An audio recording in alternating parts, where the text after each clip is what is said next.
좋으신 하나님 감사합니다. 우리 입술로 우리 삶의 고백으로 온전히 찬양받기 합당하신 주님만을 높여드립니다. 성령 하나님, 이 시간에 우리에게 말씀하여 주셔서 주의 말씀이 들리게 하시고 깨달아지는 복된 시간 되게 하여 주시옵소서. 감사드리며 예수님의 이름으로 기도했습니다. 아멘. 우리 삶에는 크고 작은 시험이 있습니다. 짧은 인생이지만 살다 보니 한 문장으로 결론이 나왔습니다. 산 넘어 산이다 라는 고백입니다. 저는 이제 신대원을 졸업하고 부임한 곳이 제가 담당했던 초등학교 1학년, 2학년이 500명이었습니다. 교사가 150명이었습니다. 교회가 워낙 크다 보니까 어느 순간 제가 잘난 줄 알았습니다. 그러다가 이제 캐나다 밴쿠버에서 어린이 사역을 좀 잘할 수 있는 사람을 찾다가 제가 연결이 됐습니다. 처음엔 안 간다고 했죠. 그러나 그쪽 교회에서 기다리겠다고 말씀하시더라고요. 그래서 한국에서의 사역을 잘 정리하고 밴쿠버에 들어갑니다. 부서 사역에 들어갔는데 3살부터 초등학교 6학년까지 10명이 앉아 있더라고요. 그때부터 저는 아프기 시작합니다. 목사의 정체성을 숫자에서 찾았습니다. 그러니까 더 이상 제가 목사가 아닌 것 같다라는 시험에 빠졌다라는 것입니다. 얼마나 스트레스를 많이 받았는지, 얼마나 아팠는지 몸무게가 48kg까지 빠지게 됩니다. 하나님께서 그 일을 통하여서 저에게 알려주셨던 것은 목사는 숫자로 증명하지 않는다.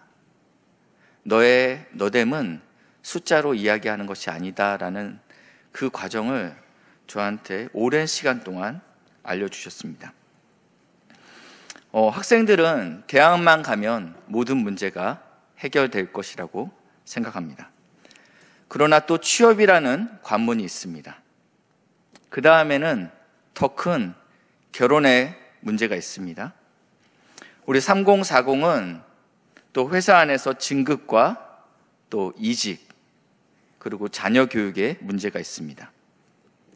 어떤 성도님들은 육체적인 질병이 시험일 수도 있습니다. 은퇴 후에는 수입이 점점 줄어들고 있는데 의료비 지출이 늘어나 경제적으로 어려움을 겪는 것이 시험일 수 있습니다. 이러한 일반적인 시험들도 있지만 성도들에게는 영적인 시험이 있다라는 것입니다.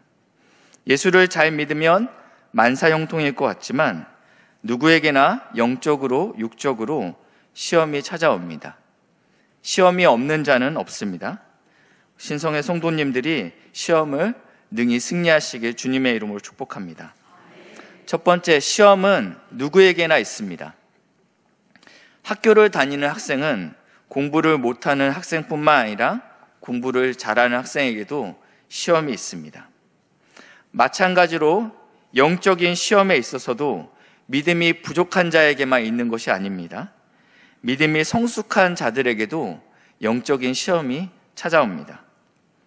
심지어 하나님의 아들이신 예수님도 성령 충만하셨지만 시험을 받으셨다라고 기록하고 있습니다. 누가복음 4장 1절 말씀인데요. 예수께서 성령의 충만함을 입어 요단강에서 돌아오사 광야에서 40일 동안 성령에게 이끌려 마귀에게 시험을 받으시더라. 예수님이 마귀에게 시험을 받는데 그 앞에 성령의 충만함을 입었다, 성령에 이끌렸다라고 이야기하고 있습니다. 예수님께서 무엇이 부족해서 시험을 받은 것이 아닙니다. 예수님은 성령에 충만하셨습니다. 성령의 인도하심을 받았다라는 것입니다. 그리고 그 성령에 이끌려 광야로 가게 됩니다. 이 광야는 어떠한 곳입니까? 사람이 살만한 땅이 아닙니다. 풀 한 포기, 마실 물, 그리고 피할 그늘이 없는 곳이 광야입니다. 이 광야에서 예수님이 시험을 받으셨는데 성령께서 예수를 광야로 이끄셨는데 오늘 우리의 아버지 되시는 하나님께서 성도인 우리에게도 광야를 허락하신다라는 것입니다. 사망의 음침한 골짜기로 우리를 인도하신다라는 것입니다. 두 번째, 왜 광야를 허락하십니까? 광야가 시험받기에 최적의 장소이기 때문입니다. 구약의 이스라엘 백성들도 광야에서 시험을 받았는데요. 신명기 8장 2절 말씀입니다. 한번 같이 읽겠습니다. 시작.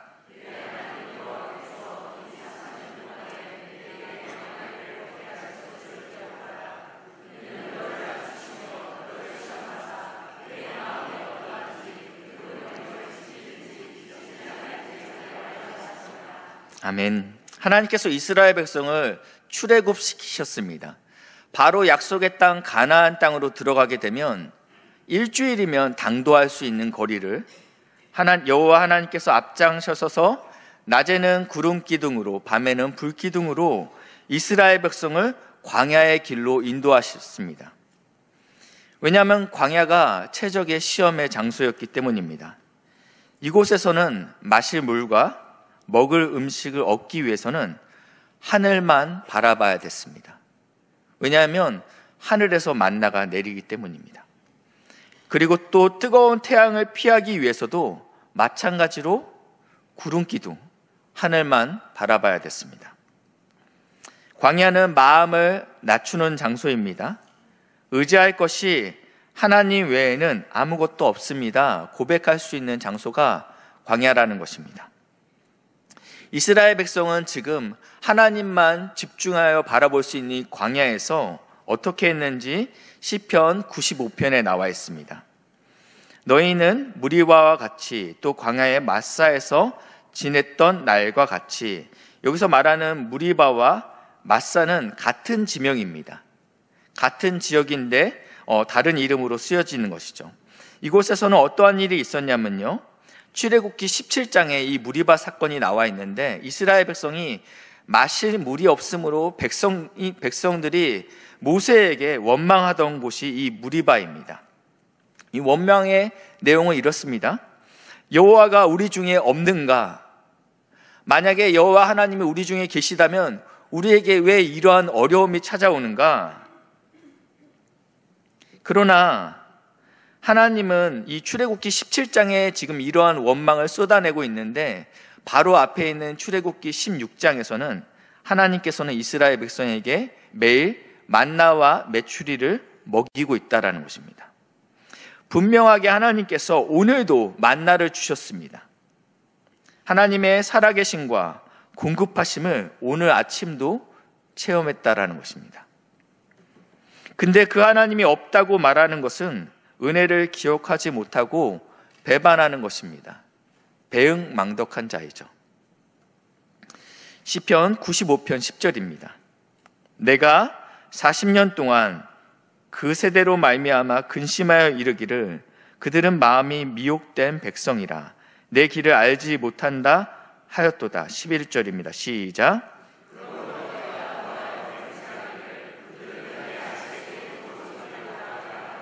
아멘.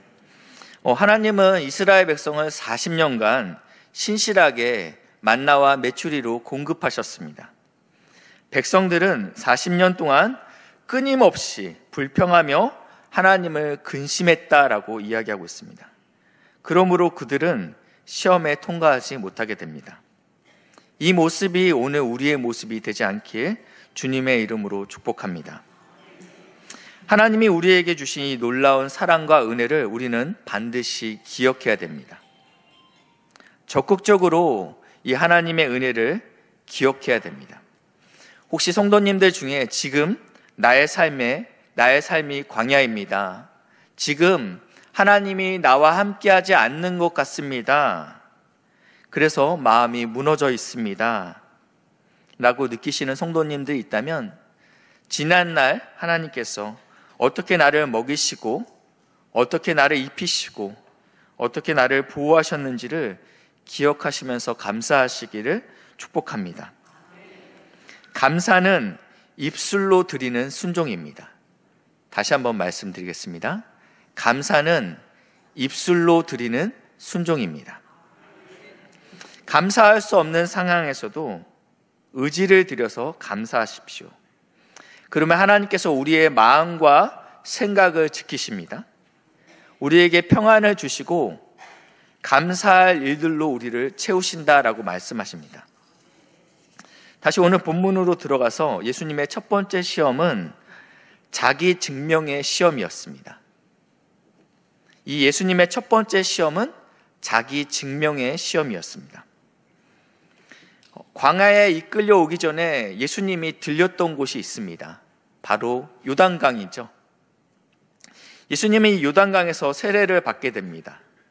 그때 하늘이 열리고 비둘기가 성령께서 비둘기의 모양으로 예수에게 임하였다라고 표현하고 있습니다. 그러면서 하나님의 음성이 이렇게 들립니다.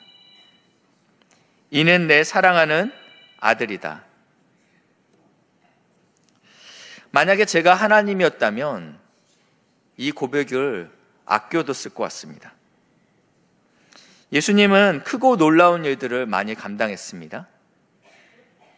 오병이어로 수만 명을 먹이신 사건, 무리를 거르신 사건, 그리고 죽은 자를 살리신 그 사건에 2만 명이 모여있는 군중들 앞에서 봤지? 이는 내 하나님의 아들이다 라고 선포하지 않았다라는 것입니다. 예수님 성부 하나님께서 공식적인 자리에서 하나님의 음성으로 예수님을 향하여 하나님의 아들이라고 선포한 사건은 2번 있습니다. 첫 번째는 이 요단 강가에서입니다. 예수님이 세례 받으러 나왔을 때 세례 요한은 그럽니다. 내가 당신에게 세례를 받아야 되는데 어찌 당신이 나에게 세례를 받으려 합니까? 예수님은 왕이셨지만 하나님이셨지만 세례 요한에게 겸손하게 세례를 받습니다. 이 모습을 보고 하나님께서 내 기뻐하는 자, 내 사랑하는 아들이라고 선포했습니다. 2번째는요, 변화산 사건입니다. 엘리야와 모세가 예수님과 함께 회동 가운데 있습니다. 이들이 나라를 전복시키기 위한 회의를 한 것이 아닙니다. 우리가 로마의 식민지지만 우리 함께 힘을 모아서 이 이스라엘을 구원해 냅시다, 이 회의를 한 것이 아닙니다. 이들이 나눴던 대화의 내용은 바로 예수님께서 예루살렘에서 별세하실 것을 나누었다라고 성경에 기록되어 있습니다. 이 별세는 무엇이죠? 세상을 떠나는 사건입니다. 십자가에서 죽으시는 사건입니다. 그때 예수님께서, 성부 하나님께서 예수님에게 나타나서 음성으로 봤지? 이는 내 하나님의 아들이다 라고 선포하셨다라는 것입니다. 이 사건이 있고 나서 광야로 이끌림을 받고 사단이 예수님을 시험합니다. 3절입니다. 시험하는 자가 예수께 나와 이르되 내가 만일 하나님의 아들이거든 명하여 이 돌로 떡덩이가 되게 하라. 이 첫 번째 시험은 단순히 돌을 떡으로 만드는 시험이 아닙니다. 예수님은 성부 하나님과 함께 태초에 말씀으로 천지를 창조하신 분이십니다.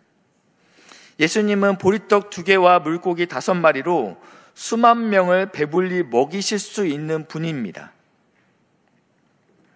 그런 예수님에게 돌로 떡을 만들라 하는 것은 대학생에게 초등학교 1학년 시험 문제지를 갖다 놓고 풀라고 하는 것 같다라는 것입니다. 예수님에게는 너무 쉬운 문제였습니다. 이것이 시험이라면, 만약에 돌로 떡을 만드는 것 자체가 시험이라면 사단은 난이도 조절을 실패했습니다.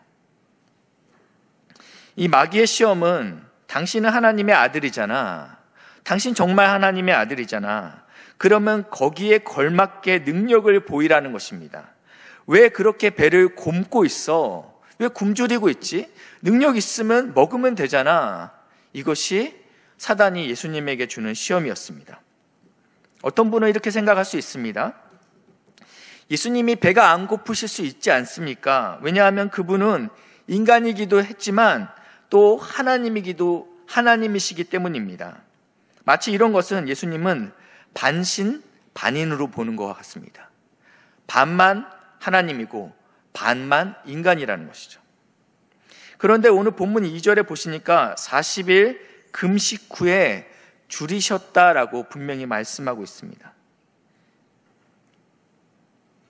예수님은 파도가 이는 풍랑 가운데 너무 고나여 주무시기도 했습니다. 이것은 그분은 온전한 하나님이고 또 온전한 인간이라는 뜻입니다. 이것이 신비죠. 사단이 와서 말합니다. 왜 그렇게 미련하게 굶고 있어? 당신이라면 충분히 할 수 있잖아 라고 부축입니다. 사단이 예수님을 시험했듯이 성도들을 시험합니다. 예수를 잘 믿더니, 예수님 열심히 믿는다더니 왜 자녀가 어려움을 겪는 거지? 왜 자꾸 가정에 문제가 생기는 거야? 집안이 왜 이렇게 시끄러운 거야? 정말 하나님의 자녀 맞아? 하나님이 당신을 사랑해? 그래서 우리의 정체성을 어디에 두게 되냐면, 형통하지 않으면 하나님이 날 사랑하지 않아, 여기에 두게 만든다라는 것입니다. 사단이 하나님 앞에 나아갔을 때 하나님께서 사단에게 이렇게 이야기하죠. 너가 욥을 보았느냐라고 이야기해요. 하나님이 보시기에 이 땅에 있는 그 욥이 하나님을 너무 사랑하기 때문에 하나님이 사단에게 욥을 자랑했던 것 같습니다. 그랬더니 사단이 이야기합니다. 내가 욥을 흔들겠습니다. 욥이 하나님을 경외하는 데는 그가 그럴 만한 이유가 있습니다. 내가 그의 재산을 빼앗겠습니다. 그의 자녀를 죽이겠습니다. 그리고 그의 건강을 치겠습니다. 그러면 그는 틀림없이 하나님을 저주할 것입니다. 욥이 아프다는 이야기를 듣고 병문안을 온 친구들이 한동안 말을 잇지 못합니다. 그러다가 결론을 이렇게 내립니다. 지금 너의 꼴을 보니, 너의 그 형편을 보아하니 틀림없이 하나님께 저주를 받은 것이다. 너가 하나님께 잘못한 것이 있다라는 것입니다. 성도들은 끊임없이 우리의 정체성을, 성도의 정체성을 우리의 형통함에서 찾으려 하는 그런 속임에 빠지게 된다는 것입니다. 그러면 우리가 형통하지 않으면 하나님이 우리를 사랑하지 않는 것이죠. 욥 말고 사도 바울은 어떻습니까? 그는 로마 시민권자였습니다. 그 당시에 로마 시민권자는 아무나 가질 수 있는 권리가 아니었습니다. 그리고 혈통적으로는 바리새인이었고요. 당대 최고의 랍비라고 이야기했던 가말리알에서 공부했던 지식인이었습니다. 엄친아였죠. 모든 것을 가지고 있던 자입니다. 그런데 그가 예수님을 만나고 나서요, 남들이 가지지 못해서 안달이 난 자신의 학벌과 시민권을 배설물로 여겼다라고 이야기하고 있습니다. 사도 바울은 자신의 정체성을 출신이나 학벌, 배경에서 나오지 않는다고 이야기하는 것입니다. 빌립보서 3장 7절 말씀인데요. 그러나 무엇이든지 내게 유익하던 것, 여기서 말하는 유익하던 것은 시민권이고 학벌이고 본인의 출신이겠죠. 내가 그리스도를 위하여 다 해로 여길 뿐더러, 8절입니다. 시작.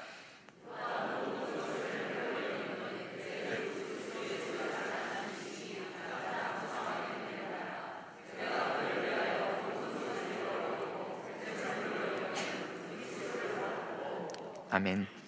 사도 바울은 다 가진 사람이었습니다. 그런데 예수를 만나니까 본인의 정체성을 어디서 찾기 시작하냐면 예수에서 찾기 시작했다는 것입니다. 우리는 예수를 얻기 위해서 다른 것을 버려야 됩니다. 예수도 얻고 다른 것도 가져야지, 그럼 둘 다 얻지 못합니다. 그리고 9절은 이렇게 되죠. 그리스도를 얻고 그리스도 안에서 발견되려 함이니, 본인의 정체성을 예수 안에서 찾았다라는 것입니다. 그러니까 다른 것이 중요하지 않게 되었다라고 이야기하는 것입니다. 성도의 정체성은요, 물질이나 환경, 자신의 업적에 있지 않다라고 이야기하고 있습니다. 성경에서는 우리가 아직 연약할 때, 우리가 아직 죄인일 때, 우리가 아직 경건하지 않을 때 그의 아들 예수 그리스도가 우리 죄를 위해 죽으심으로 하나님께서 자기의 사랑을 확증하셨다라고 말씀하고 있습니다.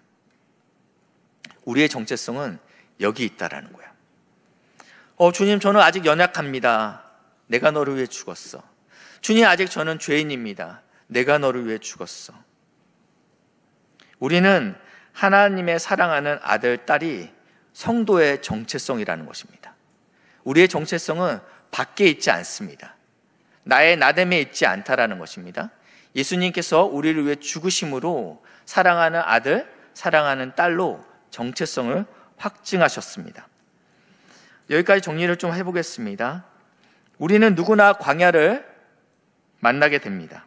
그리고 시험을 겪게 됩니다. 이 시험은 우리의 정체성을 흔듭니다. 정말 하나님이 날 사랑하시는가? 내가 하나님의 자녀 맞는가? 사단은 하나님이 너희의 아버지라면 어떻게 너 삶이 그렇게 고단할 수 있니? 라고 증명해봐라. 하나님이 정말 널 사랑하시는지 우리를 시험하죠. 이때 우리는 어떻게 시험을 이길 수 있습니까? 첫 번째는 성도는 정체성을 분명히 해야 합니다. 이 시험은 정체성을 분명히 할 때 이길 수 있습니다. 성도의 정체성은 빵에 있지 않습니다. 사단은 당신은 하나님의 아들이니 빵을 만들 수 있지 않냐? 왜 바보같이 굶고 있습니까? 할 수 있지 않습니까? 너의 능력을 보여봐라 라고 예수님을 시험했습니다. 사도 베드로와 요한이 기도 시간이 되자 예루살렘 성전으로 올라갑니다. 근데 이 성전에 미문이 있습니다. 아름다운 문이라는 뜻입니다. 이 미문에는요, 거린들이 구걸하기 위해서 앉아 있습니다. 태어날 때부터 장애를 가진 자가 이 자리에 앉아 있었는데 사람들을 쳐다보고 있습니다. 왜냐하면 그들에게 빵을 얻기 위하여, 그들에게 음식을 얻기 위하여 그들을 쳐다보고 있을 때 베드로가 이렇게 이야기합니다. 사도행전 3장 6절 말씀인데 같이 읽겠습니다. 시작.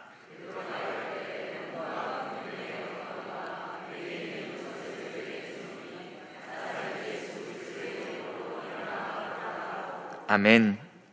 베드로는 그냥 예수의 이름으로 일어나 걸으라 처음부터 이야기할 수 있지만 내게 은과 금이 없다라고 먼저 선포합니다. 교회의 정체성은 건물의 크기에 있지 않습니다. 예수의 이름을 선포할 수 있느냐, 거기에 달렸다라는 것입니다. 어느 유명한 신학자가 로마 황제를 만나기 위해 찾아갔습니다.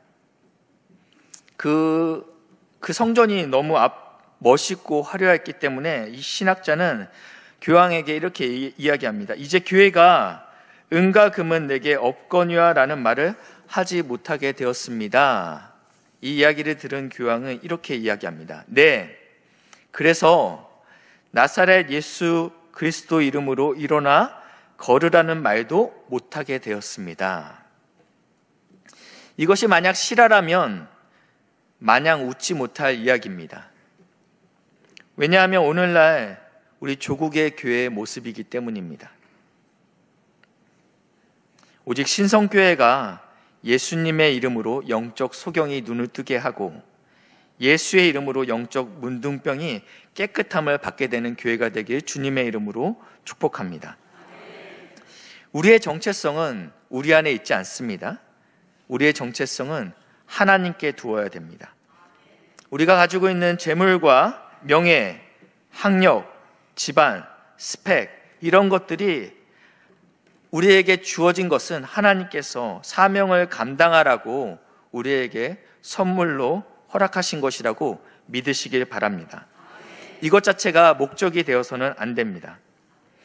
두 번째, 우리는 시험을 이기기 위해서 말씀을 붙들어야 됩니다. 예수님께서 이 첫 번째 시험을 어떻게 이기셨냐면요, 4절 말씀인데 예수께서 대답하여 이르시되 기록되었으되, 이것은 신명기 8장 3절 말씀을 인용한다라는 것이죠. 이렇게 기록되어 있어. 신명기에 사람이 떡으로만 살 것이 아니요 하나님의 입으로부터 나오는 모든 말씀으로 살 것이라 하였느니라 하시니, 예수님은 사단의 시험을 두 번째, 세 번째 시험도 예수님의 말씀으로 대응하십니다. 본문 7절과 10절에 기록되었으되 예수님은 이 첫 번째 시험을 이길 때 떡이 필요 없다라고 말씀하신 것이 아닙니다. 떡으로만 사는 존재가 아니다. 떡도 필요합니다. 예수님이 가르쳐 주신 주기도문에서도 일용할 양식을 구하라고 우리에게 명령하십니다. 여기서 강조점은 하나님의 백성의 정체성은 떡에 있지 않다, 재물에 있지 않다. 하나님 나라의 백성, 하나님의 아들의 정체성은 하나님의 말씀으로 사는 존재다라고 이야기하고 있다는 것입니다. 이것이 성도인 우리의 정체성이라는 것입니다. 광야는 황무지입니다. 마실 물이 없고 풀 한 포기, 그리고 쉴만한 그늘이 없는 것이 광야입니다. 이 히브리어로 광야는 미드바르입니다. 미, 그리고 다바르. 다바르가 있는 곳. 이가 미가 뭐뭐 하는 곳입니다.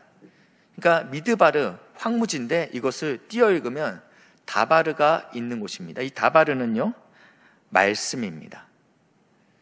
마실 물이 없고 쉴만한 그늘이 없고 그리고 풀 한 포기조차 없는 그 광야에서 하나님의 말씀이 선명하게 들립니다. 예수님은 광야에서 40일간 금식했다라고 말씀을 드렸습니다. 금식이라는 것은 외부로부터 들어오는 에너지를 끊는 것입니다. 내 힘으로 살지 않겠다, 하나님이 주시는 은혜로 살겠다라는 고백이 금식이라는 것입니다. 예수님이 시험을 받기 전에 금식하셨다면 성도인 우리는 시험을 이기기 위해서는 반드시 하나님의 은혜가 필요합니다. 마지막으로 시험을 이기는 방법은 십자가의 길입니다. 예수님은 십자가에 달리실 때도 자기 증명의 요구를 시험 받으셨습니다. 정말 당신이 하나님의 아들이십니까? 그런데 왜 당신의 그 마지막이 왜 이렇게 초라합니까? 능력을 보이라고 요구받습니다. 마태복음 27장 40절 말씀인데요. 이르고 이르되 성전을 헐고 사흘에 짓는 자여, 내가 만일 하나님의 아들이거든 자기를 구원하고 십자가에서 내려오라 하며, 당신이 하나님의 아들이라고 그렇게 이야기하는데 당신이 그 십자가에서 내려오십시오. 그러면 전 믿겠습니다. 하나님의 아들이 그렇게 구차하게 십자가에 매달려 있을 이유가 없지 않습니까? 그분은 십자가에서 내려올 수 있었죠. 그분은 고난의 잔을 마시지 않을 수 있었습니다. 그러나 그러지 않으셨죠. 그분은 겟세마네 동산에서 자신을 몽둥이를 들고 잡으러 온 자들 앞에서 12군단이나 더 되는 천사를 동원시킬 수 있었습니다. 그러나 그렇게 하지 않으셨습니다. 그분은 하나님의 아들이시고 능력과 지혜와 권세가 있는 분이십니다. 그러나 그러지 않으셨습니다. 예수님은 얼마든지 돌로 떡을 만드실 수 있는 분이십니다. 그러나 예수님은 돌로 떡을 만들지 않으셨습니다. 그렇게 되면 만약에 예수님이 돌로 떡을 만든다면 그러면 그분은 완전한 인간이 아니시기 때문입니다. 예수님이 신적인 능력으로 떡을 만드는 순간, 예수님이 신적인 능력으로 십자가에서 내려오는 순간 그분은 하나님의 아들임을 증명할 수는 있습니다.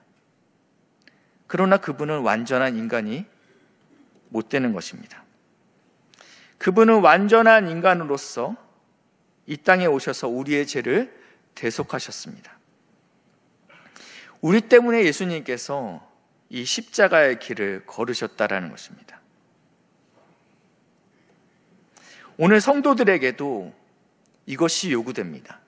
너 예수 믿는다며, 하나님 믿는다며, 복 주시는 하나님이라며, 그러면 증명해봐. 왜 네 자녀들은 그렇게 안 될까? 우리가 이 앞에서 좌절하지 않을 수 있는 이유가 있다면 우리는 거기서 묵묵하게 십자가의 길, 좁은 길, 사람들이 보기에는 어리석고 미련한 길을 묵묵하게 걸어 나가는 것이 오늘 우리에게 준 시험이라는 것입니다. 말씀을 정리하겠습니다.